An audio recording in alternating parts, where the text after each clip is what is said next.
Mga kapuso, naglandfall na po, tumama na nga ang mata ng bagyong Yolanda sa Giwan, Eastern Samar. Mag-aalas 5 po nitong madaling araw. Pero kumpara kahapon, mas lumakas pa ang bagyo ngayon ayon sa Pag-asa. Ang bagyong Yolanda itinuturing na pinakamalakas na tropical system sa buong mundo po ngayong 2013.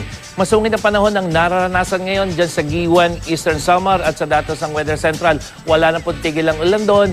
Umaga pa lamang. At ayon sa Pag-asa, nakataas ngayon ang Public Storm Warning Signal number 4 sa mga lalawigan ng Masbate kasama ang Ticao Island, Southern Sorsogon, Romblon, mga probinsya sa Samar. Yan po yung Northern Samar, Eastern Samar, Samar, Leyte, Southern Leyte, Biliran Province, Northern Cebu, kasama po ang Cebu City, mga isla ng Bantayan at Camotes, Northern Negros Occidental, Capiz, Aklan, Antique, Iloilo, Guimaras at Dinagat Province. Itinaas din ang signal number 3 sa mga nalalabing bahagi naman ng Sorsogon, diyan po sa Burias Island, Albay, Marinduque, Occidental Mindoro, Oriental Mindoro, Calamian Group of Islands, ang natitirang bahagi ng Negros Occidental, buong Negros Oriental, nalalabing bahagi ng Cebu at buong probinsya ng Bohol. Kasama pa po ang Surigao del Norte at Siargao Island.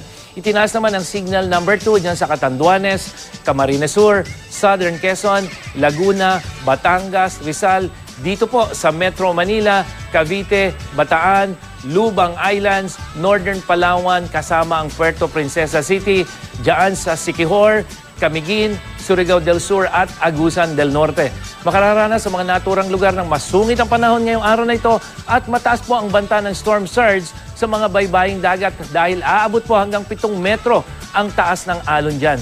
Itinaas naman ang signal number 1 sa Camarines Norte, natitirang bahagi ng Quezon kasama ang Polillo Island, Bulacan, Pampanga, Zambales, Misamis Oriental at Agusan del Sur. Magkakaroon ng mga nabanggit na lugar ng malalakas na ulan na may kasamang pagbugso ng hangin at posible po ang baha at landslides.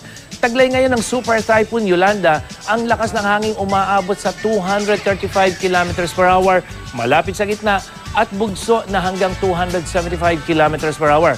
Kumikilos ito pakanluran, hilagang kanluran sa bilis na 39 km per hour. At dito po sa Metro Manila, magiging makulimlim ang ating papawirin ngayong maghapon at sa datos ng Weather Central, makakaranas tayo ng mahihinang pagulan.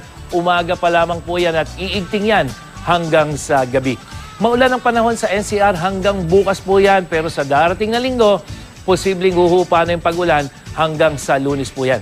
At kahit malayo sa Northern Luzon ang bagyong Yolanda, pinalalakas naman ito ang hanging amihan na siyang nagpapasungit sa mga dagat, sakop po ng lahat ng seaboards ng Northern Luzon at Eastern Seaboard ng dito sa Central Luzon. At base sa gale warning ng Pag-asa, pinapayuhan ng mga mangingisda at may maliliit na sakyang pandagat na huwag muna pong pumalaot o maglayag. At yan ang latest mula sa GMA Weather. Ako po si Nathaniel Cruz para sa I Am Ready, serbisyong totoo ng GMA News.